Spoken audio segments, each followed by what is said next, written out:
नमस्कार विद्यार्थी मित्रांनो, आज आपल्याला भारतातील आदिवासी विकास कार्यक्रम याविषयी माहिती जाणून घ्यायची आहे.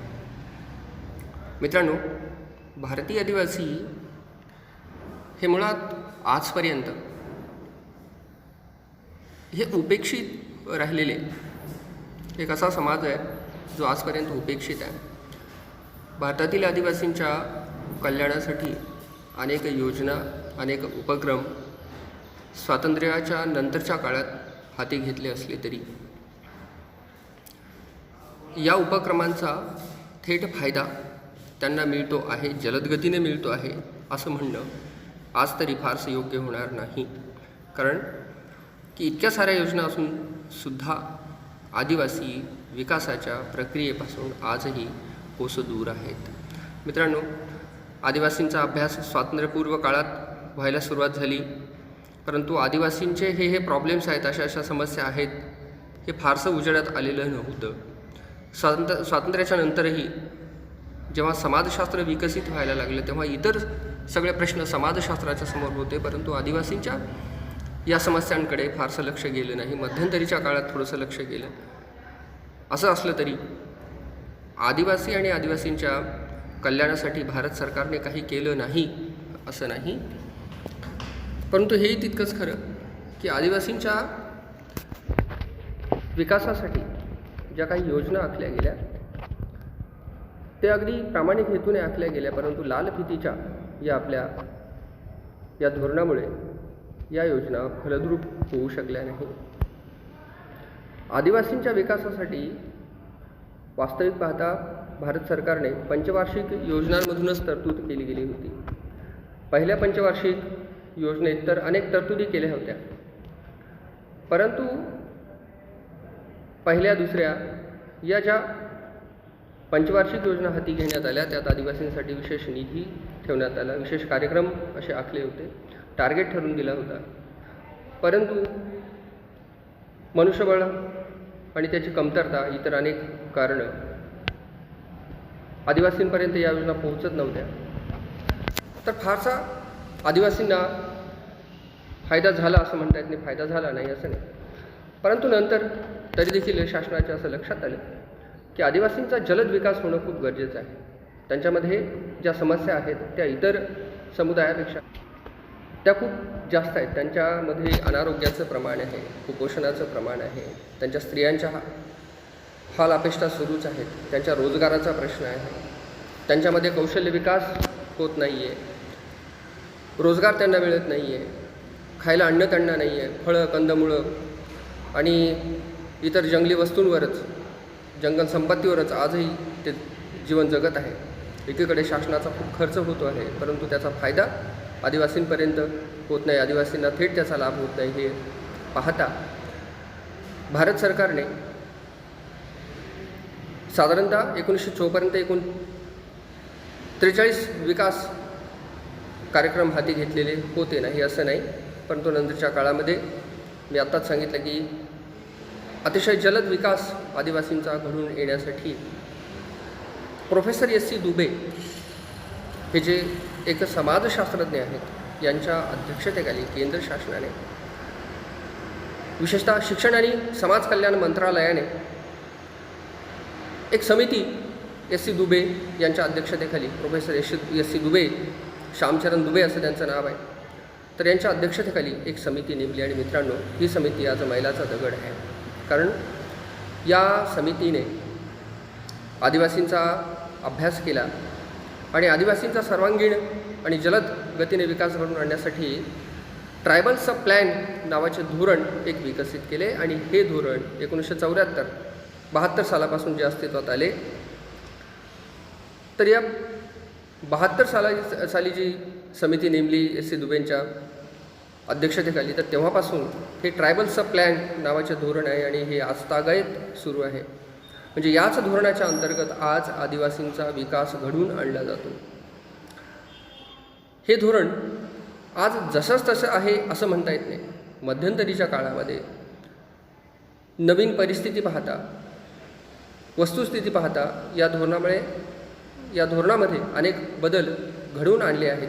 परंतु ट्रायबल सब प्लॅनचा जो मूळ ढाचा आहे तो तसाच ठेवून या धोरणाच्या अंतर्गत आदिवासींचा विकास घडून आणला जात आहे हे तितकंच खरं आहे. आपण बघू आदिवासींच्या विकासासाठी काय काय विकास कार्यक्रम आहेत याचा थोडक्यात आपण आढावा घेऊ. पहिल्यांदा आपल्याला हे पाहावं लागेल की घटनेच्या 275(1) अंतर्गत त्यांना विशेष अनुदान दिलं जातं. घटनेमध्येच अशी तरतूद केली जाते. मिनिस्ट्री ऑफ ट्रायबल अफेअर्सकडून हे अनुदान दिले जाते. एक स्वतंत्र मंत्रालय आदिवासींसाठी आहे, त्याचं नाव आहे मिनिस्ट्री ऑफ ट्रायबल अफेअर्स असं ते आहे, आणि यांच्याकडून हे अनुदान दिलं जातं. म्हणजे आदिवासींच्या काही कल्याणकारी योजना असतील, त्यांचं शिक्षण, आरोग्य वगैरे, रोजगार या संदर्भात काही पैसा पाहिजे असेल, शिक्षणासाठी काही पैसा पाहिजे असेल, त्या संस्थांना हे अनुदान दिलं जातं. सरकारने आदिवासी कल्याणाकरिता ज्या योजना हाती घेतल्या त्या योजनांना आर्थिक पाठबळ मिळण्यासाठी हे अनुदान आहे. 1997-98 पासून इयत्ता 6वी ते 10वीच्या आदिवासी विद्यार्थ्यांकरिता 100 निवासी, ज्याला आपण एकलव्य विद्यालय अशी संकल्पना, ती शाळांची संकल्पना राबवण्यात आली. एकलव्य विद्यालय सुरू करण्यात आले आणि हे या एकलव्य विद्यालयांना जे अनुदान मिळतं ते घटनेच्या 275(1) या अंतर्गत ते अनुदान मिळतं. आणि हा एक चांगला उपक्रम आहे आणि भारतामध्ये अनेक राज्यामध्ये या असंख्य एकलव्य विद्यालय शाळा सुरू आहेत. तर याकरिता 9व्या पंचवार्षिक योजनेत 150 कोटी रुपयांची तरतूदही केली गेलेली होती. 31 मार्च 2014पर्यंत 164 एकलव्य विद्यालये 22 राज्यांमध्ये मंजूर करण्यात आले होते. यावरून लक्षात येतं की या अनुदानाचा किती फायदा आदिवासींना होतो आहे. दुसरं आहे की केंद्र शासन प्रायोजित योजना. कोणत्या योजना आहेत त्या ज्या केंद्र शासनाने हाती घेतल्या आहेत तर त्या आहेत, आपल्याला पाहता येईल की मिनिस्ट्री ऑफ ट्रायबल अफेअर्स या केंद्र शासनाच्या मंत्रालयाद्वारा आदिवासी विकासाकरिता ज्या खालील योजना हाती घेण्यात आलेल्या आहेत त्या अशा आहेत की 1. Post matric scholarship for ST आणि बुक बँकेसाठी, एक स्कॉलरशिप बुक बँकेसाठी आणि मॅट्रिकोत्तर त्यांच्या शिक्षणासाठी स्कॉलरशिप त्यांना देण्यात येते. Upgradation of merit of ST student म्हणजे आदिवासी जो विद्यार्थी आहे त्याला त्याच्या ज्या मॅट्रिकपर्यंतच्या शिक्षणासाठी कोणत्याही प्रकारची बाधा येऊ नये, आर्थिक अडचण येऊ नये याकरिता ही आणखी एक उपक्रम, आणखी एक योजना हाती घेण्यात आलेली आहे. त्यानंतर pre matric scholarship for ST student म्हणजे मॅट्रिकच्या अगोदर पण त्यांना स्कॉलरशिप दिली जाते. त्यानंतर गर्ल हॉस्टेल आहे त्यांच्यासाठी, बॉईज हॉस्टेल्स आहेत. इस्टॅब्लिशमेंट ऑफ आश्रम स्कूल, आदिवासींसाठी अनेक आश्रमशाळाही सुरू करण्यात आलेल्या आहेत. रिसर्च अँड ट्रेनिंग सेंटर्स उभे केलेले आहेत. ऑर्गनायझेशन ऑफ ट्रायबल फेस्टिवल हा एक फार महत्त्वाचा उपक्रम हाती घेतलेला आहे जो दिल्लीमध्ये सुरू झाला आणि दरवर्षी फेब्रुवारी महिन्यामध्ये ट्रायबल फेस्टिवलचे आयोजन केले जाते. यामध्ये त्यांचं सगळं सांस्कृतिक जीवन वगैरे ते आपल्याला त्यांचं प्रदर्शनातून त्यांचं सांस्कृतिक जीवन कसं आहे याचं दर्शन आपल्याला घडतं. त्यानंतर नॅशनल ट्रायबल अफेअर्स अवॉर्ड्सची घोषणा पण केलेली आहे आणि तसे अवॉर्ड्स दरवर्षी ते दिले जातात. मित्रांनो, हा एक अतिशय चांगला उपक्रम, चांगल्या योजना केंद्र सरकारने त्या हाती घेतलेल्या आहेत. नंबर 3, राज्य आणि केंद्रशासित प्रदेशांना 100% अनुदान जे केंद्र सरकारकडून मिळतं. कशासाठी मिळतं तर खालील काही सेंट्रल सेक्टर्स स्कीम आहेत ज्या मिनिस्ट्री ऑफ ट्रायबल अफेअर्सद्वारा चालविल्या जातात आणि याकरिता राज्यांना तसेच केंद्रशासित प्रदेशांना म्हणजे गोवा, दादर, नगर हवेली, दिल्ली वगैरे हे जे केंद्रशासित प्रदेश आहेत त्यांना ते अनुदान प्रदान केले जाते. मग अशा कोणत्या स्कीम आहेत तर क्रमांक 1, grants in aid to voluntary organisations, त्यांच्या संघटनांसाठी ग्रँट आहे. त्यानंतर कोचिंग अँड अलाइड स्कीम, त्यांना शिक्षण त्यांना कोचिंग करण्यासाठी ती स्कीम आहे. Vocational trainings in tribal area, vocational training courses tribal एरियामध्ये चालवले जातात, त्यासाठी स्कीम आहे. Strengthening of education among ST girls in low literacy district, जिथे मुलींच्या शिक्षणाचा टक्का कमी आहे, प्रमाण कमी आहे, त्यांना शिक्षणाच्या प्रवाहात आणण्याकरिता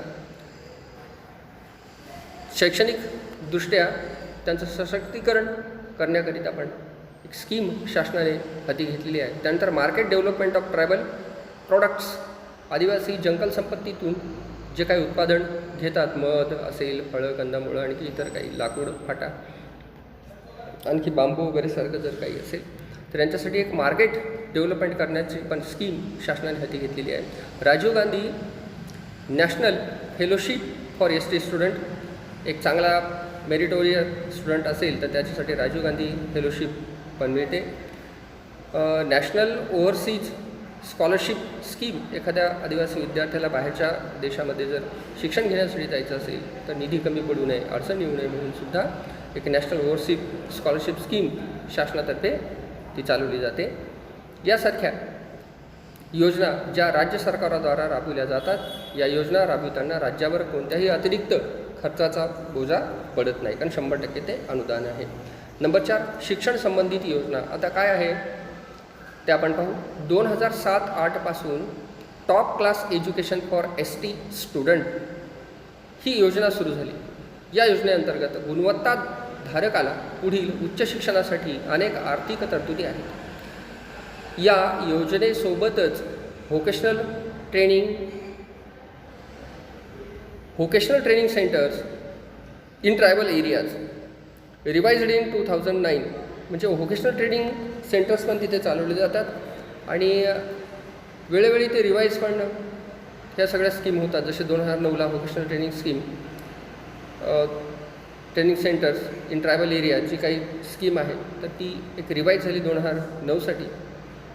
national overseas scholarship for ST students जी 1954-55ला सुरू झाली आणि त्यामध्ये अनेक तरतुदी केल्या गेल्या नव्याने. त्या कधी केल्या तर त्या 2007-08ला केल्या. त्यामध्ये काही खर्च पण वाढवलेला आहे, स्कॉलरशिपची रक्कम वाढवलेली आहे, इतर काही फॅसिलिटीज, काही नियम शिथिल केलेले आहेत, इतर काही सुविधा पण प्रदान करण्यात आलेल्या आहेत.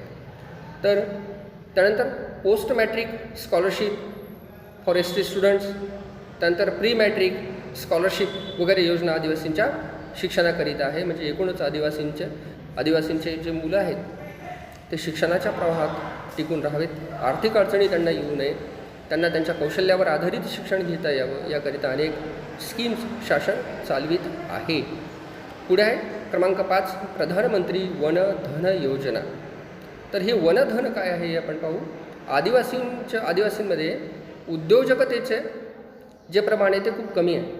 म्हणजे आदिवासी उद्योजक आहेत असं कधी आपल्याला ऐकायला मिळालेलं नाही, परंतु त्यांच्यामध्ये ती स्किल वाढावी, ते सुद्धा एक छोटे मोठे उद्योजक व्हावेत, त्यांनी व्यवसाय करावा, त्यांच्या एक उद्योजकतेचं एंटरप्रेनरशिपचं एक डेव्हलपमेंट व्हावं या उद्देशाने ही योजना कोणती आहे ती प्रधानमंत्री वनधन योजना केंद्र शासनाने अंमलात आणली आहे. ती कधी आणली आहे तर ती 2018ला ती आणली आहे.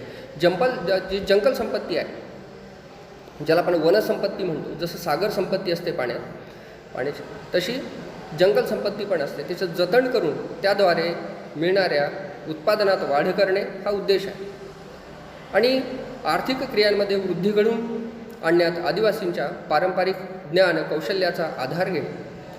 म्हणजे आदिवासींना एक परंपरागत 1000 वर्षांचं ज्ञान असतं की जंगल संपत्ती कुठे, मध कुठे मिळेल, कसा मिळेल, कोणत्या झाडाचे पानं उपयोगी आहेत, कोणते झाडं औषधी आहेत, हे ज्ञान अतिशय मौल्यवान असतं. आणि बांबूपासून कोणत्या वस्तू तयार केल्या जातात, त्यानंतर डिंक, वॅक्स, अशा अनेक जंगल संपत्ती आहेत आणि यांना खूप किंमत असते. सहसा ही जंगली उत्पादनं मिळत नाही आणि मग याचा व्यापार, याचा व्यवसाय आदिवासींनी करावा, स्वतःचा रोजगार वाढवावा, स्वतःच्या मुलांना हे ज्ञान द्यावं, पुढे हे असंच टिकून राहावं, जेणेकरून की ते स्वतःच्या पायावर उभे राहतील, त्यांच्यामध्ये एक उद्योजक निर्माण होईल आणि मग यातून त्यांचं स्वतःचं आर्थिक सक्षमीकरण होईल. यासाठी प्रधानमंत्री वनधन योजना शासनाने हाती आणली आहे. अशा उद्योजकांना आर्थिक पाठबळ देऊन पुढे आणलं जात आहे आणि आदिवासींमध्ये एक उद्योजक निर्माण करण्याचं धोरण शासनाने हाती घेतलेले आहे. Number 6, minor forest produce scheme. 2013मध्ये ही योजना अंमलात आणली. Minor forest produce, minor forest म्हणजे काय की एक जंगलातील एक लघु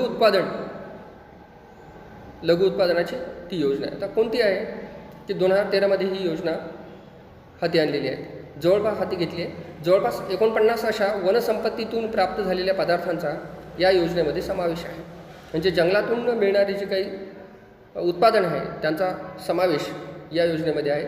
आणि आत्ताच सांगितल्याप्रमाणे की या जंगल संपत्तीच्या माध्यमातून म्हणजे जे उत्पादनाच्या माध्यमातून उत्पादनात वाढ व्हावी. विशेष म्हणजे की जंगलांचे संरक्षण करून उत्पादन व्हावं. मग डिंक असेल, बांबू असेल, बांबूपासून काही टोपल्या वगैरे तयार करणे असेल, आणखी काही मध असेल, फळं, कंदमुळं गोळा करणं असेल, डिंक असेल, वॅक्स असेल, काठ्या, तेंदूपत्ते जे काय असेल, शाई असेल.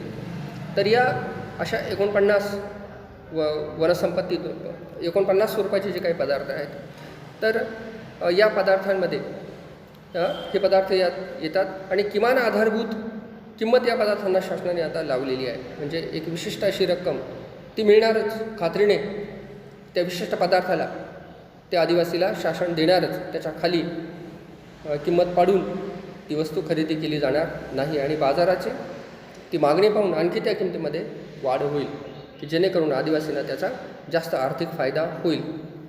तर अशा आधारभूत किमतींना या वस्तू शासन खरेदी करतं. शासनाने त्यांना असं आर्थिक एक संरक्षण प्रदान करून दिलेलं आहे. तर त्यांचं मार्केटिंग करण्यासही शासनाने प्रोत्साहन आदिवासींना दिलेलं आहे. यासाठी आर्थिक पाठबळ शासनाने आदिवासींना ते दिलेलं आहे. तर आपल्याला हे पाहायला म्हणजे आश्चर्य वाटेल की अशा उत्पादनातून आदिवासींना जवळपास 80% नगदी स्वरूपात अर्थप्राप्ती होते. म्हणजे आदिवासी जवळपास 80% जंगल संपत्तीवर आधारित आहेत. म्हणजे त्या आर्थिक दृष्टिकोनातून त्यांचं जे अवलंबन आहे ते पूर्ण जंगल संपत्तीवर अवलंबन त्यांचं आहे. जंगली उत्पादनावर ते आपला उदरनिर्वाह करतात. आणि अशा पदार्थांचा व्यवसाय तेजीत आणणे तसेच आदिवासींचे आर्थिक सबलीकरण घडवून आणणे हा प्रधान हेतू या योजनेचा आहे. संपूर्ण दलालीसुद्धा शासनाने संपुष्टात आणण्याचा प्रयत्न केला आहे आणि तो करत आहे. त्यात बरंचसं यश मिळत आहे. आता एक नवीन ज्याला आपण ई-गव्हर्नन्स इनिशिएटिव्ज स्कीम असं पण म्हणू, 7वा मुद्दा तो आहे की आदिवासी कल्याणासाठी झटणाऱ्या जवळपास 250 स्वयंसेवी संस्था आहेत. म्हणजे ज्याला आपण NGOज म्हणतो, नॉन गव्हर्नमेंट ऑर्गनायझेशन्स. त्यांना मग शासनाकडून, केंद्र शासनाकडून, राज्य शासनाकडून विशिष्ट अनुदान मिळतं, विशिष्ट रक्कम मिळते आणि या स्वयंसेवी संस्था आदिवासींच्या त्या पाड्यामध्ये जाऊन काम करतात. त्यांच्या कल्याणासाठी ते योगदान देतात. आणि अशा जवळपास 250 स्वयंसेवी संस्थांना आणि त्यांच्या 350 प्रोजेक्ट्सना, म्हणजे त्यांनी जे स्वयंसेवी संस्थांकडून जे काही प्रोजेक्ट्स हाती घेण्यात आलेले आहेत आदिवासींच्या कल्याणासाठी, तर ते 350 असे प्रोजेक्ट्स आहेत. तर अशा 350 प्रोजेक्ट्सना शासन सध्या अनुदान देत आहे, वित्तपुरवठा करत आहे. हा वित्तपुरवठा करताना त्यामध्ये पारदर्शिता येणे, गतिमानता येणे, निधी उपलब्ध करून देणे, त्यांचा अर्ज स्वीकारणे, त्यांची छाननी करणे, इलेक्ट्रॉनिक पद्धतीने कम्युनिकेशन करणे, त्यांच्या अर्जाची छाननी करणे, त्यांना इलेक्ट्रॉनिक पद्धतीने रक्कम पाठविणे, इलेक्ट्रॉनिक पद्धतीनेच त्यांच्याशी कम्युनिकेशन करणे, अशा विशिष्ट बाबी. आणि यामध्ये गतिमानता येण्यासाठी म्हणजे आदिवासींच्या क्षेत्रात काम करताना हे काम अतिशय गतिमान व्हावं, NGO आणि शासन यांच्यात अतिशय जलद गतीने संपर्क व्हावा, आदिवासी NGO आणि शासन यांच्यात जलद गतीने संपर्क व्हावा, यासाठी शासनाने एक NGO पोर्टल तयार केलं आहे. आणि या पोर्टलद्वारे हे सगळं कार्य पार पाडलं जातं. इलेक्ट्रॉनिक ई-गव्हर्नन्स पद्धतीने हे सगळं काम पार पाडलं जातं. तर अशा या डिजिटल स्वरूपामध्ये शासन सध्या या सगळ्या योजनांना समाविष्ट करत आहे की ज्याचा त्वरित फायदा आदिवासींना व्हावा, भ्रष्टाचार कमी व्हावा, दलाली कमी व्हावी आणि थेट आदिवासींच्या दारामध्ये आपलं शासन जाऊन पोहोचावं याकरिता एक ई-गव्हर्नन्स प्रणाली शासन विकसित करत आहे आणि ही एक खूप अतिशय चांगली बाब आहे. तर या योजनांवर, या NGOजवर पण लक्ष या NGOच्या पोर्टल माध्यमातून शासन ठेवत आहे, डिजिटल माध्यमाच्या त्या स्वरूपातून. मग अशा प्रकारे ई-गव्हर्नन्स प्रणालीचा आधार घेऊन सर्व आर्थिक क्रिया करणे आता जवळपास शासनाने बंधनकारकच केलेलं आहे. आणि अशा उत्पादनासंबंधी संपूर्ण माहितीसाठी, त्यांच्या दैनंदिन किमती जाणून घेण्यासाठी केंद्र शासनाने एक विशिष्ट टोल फ्री क्रमांक पण उपलब्ध करून दिला आहे. तर तो कोणता आहे की 1800-180-1551 हा टोल फ्री क्रमांकसुद्धा आदिवासींना उपलब्ध करून दिला आहे. म्हणजे की या क्रमांकावर फोन करून आदिवासींना आपल्या उत्पादनासंबंधी, त्यांच्या मार्केटसंबंधी, त्यांच्या मागणीसंबंधी संपूर्ण माहिती जाणून घेता येते. यामध्ये एक विशिष्ट प्रकारची पारदर्शिता आलेली आपल्याला दिसते. आदिवासींचं शोषण कुठेतरी थांबलं आहे, आदिवासींना विशिष्ट माहिती मिळण्यास यामुळे मदत झालेली आहे. 8वं आहे की फॉरेस्ट राईट्स ॲक्ट. म्हणजे फॉरेस्ट राईट्स ॲक्ट काय आहे, त्याची अंमलबजावणी शासनाने केलेली आहे. आदिवासींचे जंगल संपत्तीबाबत काही परंपरागत अधिकार आहेत. म्हणजे आदिवासी मागच्या हजारो वर्षांपासून जंगलावर आधारित मित्रांनो जीवन जगत आलेले आहेत. त्यांचे सगळे वंशज, पूर्वज त्या एका विशिष्ट जंगलाच्या त्या एका कोपऱ्यात ते राहत आलेले आहेत आणि वंश परंपरागत पद्धतीने ते पुढे तिथेच त्या स्थानाशी ते एकरूप झालेले आहेत. भावना त्यांच्या त्या विशिष्ट जंगलाशी, जंगल संपत्तीशी जोडल्या गेलेल्या आहेत. म्हणून त्यांना चटकन तोडता येणं खूप कठीण आहे. मग काय की त्यांचे काही परंपरागत जंगल संपत्तीवर काही अधिकार आहेत. मग ते अधिकार तसेच राहावे, त्या अधिकारांचं जतन व्हावं म्हणून शासनाने फॉरेस्ट राईट्स ॲक्टची अंमलबजावणी केली आहे. आदिवासींचे जंगल संपत्तीबाबत काही परंपरागत अधिकार आहेत, परंतु अशा अधिकारांना कुठेही लिखित स्वरूप दिले गेलेलं नव्हतं. म्हणजे काय अधिकार आहे, फक्त मुखोद्गतच होते, तोंडीच होते. परंतु ते लिखित स्वरूपात अधिकार आता लिहिले गेले आहेत की हा असे अधिकार, हे अमुक असे अधिकार जंगलावर आदिवासींचे आहेत, ते तोडता येणार नाही. आणि शासनाने ते अधिकार जारी केलेले आहेत आणि आता त्या अधिकारांची कडक अंमलबजावणी होते. कोणताही आदिवासी जो तिथे राहणारा आदिवासी आहे तो आपल्या जंगल संपत्तीवर विशिष्ट अधिकार गाजवू शकतो. आणि म्हणूनच 31/12/2007 हा फॉरेस्ट राईट्स ॲक्ट अस्तित्वात आला आहे. आदिवासींचे जंगल संपत्तीवरील असणारे अधिकार आता स्पष्ट झाले आहेत. ते कोणीही हिरावून घेऊ शकत नाही. त्याविरुद्ध असं झालं तर त्याविरुद्ध आदिवासी कोर्टात न्याय मागू शकतो. आणि 9वं आहे आरोग्य आणि पोषण. आता आदिवासींच्या आरोग्य आणि पोषणाच्या बाबतीतही शासन दक्ष आहे. मिनिस्ट्री ऑफ ट्रायबल अफेअरद्वारा आदिवासींच्या आरोग्य आणि पोषणाचा दर्जा उंचावण्यासाठी प्रयत्न केले गेले आहे. यामध्ये सिकल सेल ॲनिमिया यासारख्या आजाराच्या उच्चाटनासाठी शाळा, वसतिगृहे, इतर त्यांचे राहण्याचे ठिकाणे, कामाचे ठिकाणं अशा ठिकाणी विशिष्ट चाचण्या केल्या जात आहेत. मलेरियाच्या उच्चाटनासाठीही प्रोटीनचं सप्लिमेंट त्यांना दिलं जात आहे. त्यांच्या आहाराकडे विशेष लक्ष दिलं जात आहे. आदिवासींना पोषक आहार मिळावा यासाठी शासन त्यांना खाद्यान्नाचा पुरवठा करून देत आहे. त्यासाठी आर्थिक तरतूद शासन करत आहे. तर आदिवासींची जी काही परंपरागत औषधे आहेत, त्या औषधी ज्ञान जे काही त्यांना आहे त्या संदर्भात त्यात संबंधित सरावांचे लिखित दस्तावेजसुद्धा तयार केले जात आहे की जेणेकरून पुढच्या पिढीला, आपल्या देशाला की अमुक या विशिष्ट झाड, पान, फळांमध्ये काय औषधी तत्व आहे, आदिवासी कशा स्वरूपात आणि कोणत्या रोगावर त्याचा उपयोग करत होते, तर याचं ज्ञान आता मिळण्यास मदत होणार आहे. 10वं आहे की नॅशनल ट्रायबल फेस्टिवल 2015पासून नॅशनल ट्रायबल फेस्टिवल हे सुरू झालेले आहे. दिल्लीला हे फेस्टिवल सुरू झालं मित्रांनो. वनज असं त्याचं नाव आहे. हा राष्ट्रीय आदिवासी महोत्सव 13 ते 18 फेब्रुवारी 2015 दरम्यान दिल्ली येथे आयोजित करण्यात आला. तो कोणी केला? मिनिस्ट्री ऑफ ट्रायबल अफेअर्सद्वारा हा महोत्सव आयोजित केला गेला. आदिवासींच्या पारंपरिक कला, नृत्य, गीते आणि इतर परंपरांना या महोत्सवाद्वारे प्रदर्शित केले जाते. या महोत्सवात आदिवासींच्या जीवनावरील ग्रंथ देखील त्या ग्रंथांचं प्रदर्शनही भरवलं जातं. आदिवासींच्या जीवनावरील चित्रपट आणि डॉक्युमेंटरीही यांचंही प्रदर्शन तिथे भरतं. जे काही अवॉर्ड विनिंग फोटोग्राफ्स आहेत आदिवासींच्या बाबतीत काढलेले, इतर काही सामाजिक कार्यकर्त्यांनी त्या फोटोग्राफ्सचे सुद्धा प्रदर्शन भरवलं जातं. वनौषधी, पेंटिंग, क्राफ्ट, साहित्याचे प्रदर्शन भरवले जाते. दरवर्षी फेब्रुवारी महिन्यात या महोत्सवाचे आयोजन केले जात आहे. तर या एकूणच या महोत्सवामुळे, वनजसारख्या महोत्सवामुळे आदिवासींची कशी वैशिष्ट्यपूर्ण संस्कृती आहे, आदिवासींचं जीवन इतर समुदायांपेक्षा कसं वेगळं आहे, तर त्यांच्या कला काय आहेत, त्या किती ग्रेट आहेत, या संदर्भात आपल्याला माहिती, ज्ञान मिळण्यास मदत होते. त्यामुळे असे महोत्सव खूप महत्त्वाचे ठरतात. तर मित्रांनो, खाली काही मी संदर्भ दिले आहेत. या संदर्भाचा आधार घेऊन वरील नोट्स मी स्वतः तयार केल्या आहेत आणि तुमच्यापर्यंत पोहोचविल्या आहेत. तर असे 10-12 मुद्द्यांच्या आधारे आपल्याला पाहतात. अशा खूप साऱ्या योजना आहेत, परंतु आपल्याला मर्यादा असल्यामुळे सर्वच योजनांवर आपण प्रकाश टाकू शकत नाही.